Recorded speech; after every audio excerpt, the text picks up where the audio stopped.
Hi everyone, and welcome to Jane Talks Murder, where I'll be talking about and reviewing an episode of Poirot, Murder, She Wrote, Diagnosis Murder, or Jonathan Creek. Today I'm looking at Jonathan Creek, Mother Redcap, or as I like to call it, that time John Kramer got ideas from Jonathan Creek. We begin with credits and a news report about a Chinese gang responsible for 23 murders and the judge who sentenced them, who is now under armed guard seeing as Chinese assassins have threatened to kill him. Aww, a puppums! Ken here passes around photos of assassins known as the Invisible Man, some martial artist, and an apparent. But can you really call someone that, seeing as that particular vocation is a one-time only deal? The judge and his wife want to go to bed, so the police search his room and patrol the grounds and post guards outside the door. In the morning, a crash is heard, so the police rush in, only to find the judge dead. Wow, 3 minutes in, this episode ain't messing around. The coroner is stumped, saying he was stabbed through the heart with a rapier or something, but Ken is baffled, seeing as the crime seems impossible. But the coroner does find a nail, so that's nice. Maddy rants at Jonathan that she's bored, so he sticks her on the phone with some guy who wants to collaborate. Oh, and he's naked. Mine's the pipe ash. He says he's working on a 50-year-old mystery while Jonathan is dragged from her doorstep. Jason explains that a pub called the Mother Redcap has caused 7 healthy men to die of terror over the past 50 years. And we get a flashback of some guy who looked out of the window and dropped dead from fright. 5 more died in exactly the same way in the exact same room after looking out of the window, and 3 had witnesses at the time. Wait, that doesn't add up. They said flashback guy Clifford Jennings was the first, and then 5 more, which makes 6, but Jason said 7 men died. Jonathan wants to know what's going on, and Ken explains that after hearing about the events in the episode The House of Monkeys, he figured he could help them out. Jason takes Maddy to the pub and into the death room, but there's nothing out the window, and Jason lurks in the shadows like a creeper. Oh, hello!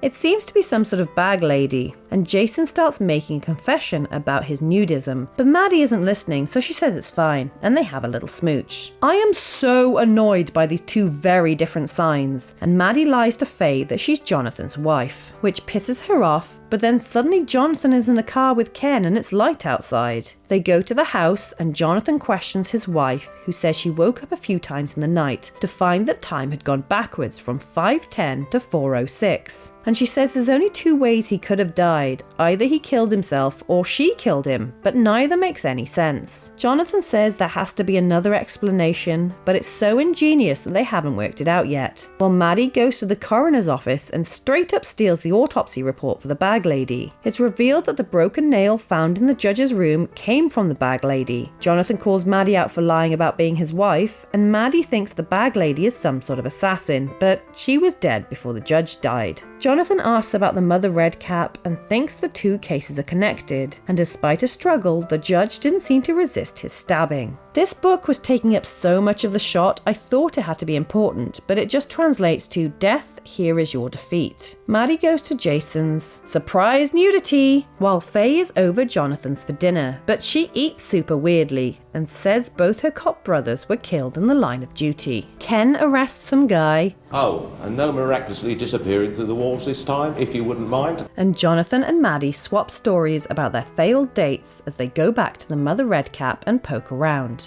Maddy reads out the history of the people who died, but Jonathan is fixated on the fact that all the victims weren't wearing shoes, which clears things up, and he searches the floor, which has holes in it. He tells Maddy to stay still, but she sits down to rub her feet and spots a rat, so lobs her shoe at it and makes a run for it. Jonathan spots Maddy's shoe and tackles her away from the window, where the rat wanders and gets electrocuted. Turns out the guy that owned the pub was a jigsaw apprentice and rigged up a trap to electrocute anyone who stepped on it, because why exactly? How do we put this together with the murder of Judge Sweetland? Jonathan is tossing and turning when he makes a realization about his water glass, and Mrs. Sweetland recognizes one of the assassins who followed her a few days before. Jonathan explains to her that the water in front of the clock reversed the numbers, which is why she thought time had gone backwards. So that's that, and now on to the murder. That he was stabbed through the heart after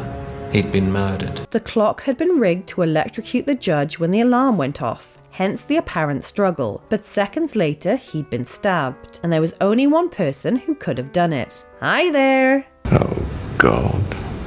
Faye.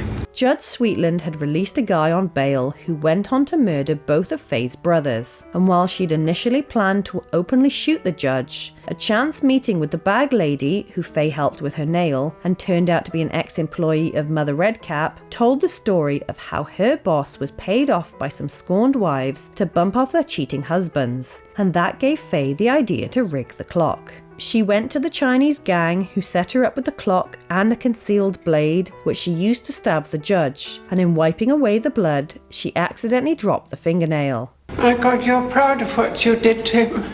Gwyneth attacks her, accidentally knocking Ken over in the process, which freaking kills him, and Jonathan gives him the credit for solving the case. This is such a clever episode. I mean, they all are, but there's something about this one that really stands out. You've got two seemingly unconnected cases which turn out to have everything to do with one another, and it's bloody brilliant. The Mother Redcap side of things is a little off, as the number of victims is inconsistent, the motive is glossed over, it seems counterintuitive to have witnesses to the crime, and if 6-7 men died mysteriously, surely someone would have investigated closely enough to have found the trap. On the judge's side of things, you could have logicked it out yourself to a degree, because people don't vanish through walls, so unless they pulled an Alan Rokesmith, the killer had to be either his wife or one of the cops who were first on the scene. There was no one else it could have been, but I just didn't see it as a kid. I couldn't figure it out. I did have a theory which wasn't far off the truth, but I didn't have a killer to go with it. I thought something came out of the bed and stabbed him and then retracted, so I was kind of onto the method. I just didn't piece it all together to make sense of it. I'm not sure if I like the massive misdirect of the Chinese gang. I mean, it had to be that way for the story to work, but still, if they were going to kill him anyway, why did Faye bother? She could have just waited a few days instead of risking getting caught. The little nudist subplot was a bit weird. I'm not sure why it was included except to pad the runtime, and there were quite a lot of odd cuts and time jumps that didn't make sense. So that's probably why this doesn't stand out as a particular favourite or iconic episode. But when I do watch it, I'm always amazed by just how clever it is. Now we've got a couple of killers and their victims to look at. So first off, we have 7-ish men electrocuted to death by William Ambergast, who did it for the money he got from scorned wives. Then we have Judge Forrest Sweetland, who was electrocuted, then stabbed by Faye Radnor, as revenge for events that led to her two brothers' murders. And let's not forget, we also lost Ken Speed, who was accidentally killed by Gwyneth Sweetland. So there you have it. That was Mother Redcap. Let me know your thoughts in the comments below, or come say hi on social media. If you enjoyed this video, then please hit that like button, it really does mean a lot, or consider subscribing if you want more videos like this one. Alternatively, feel free to check out my other YouTube channels. Thank you so much for watching, I'll speak to you soon, and keep an eye out for clues.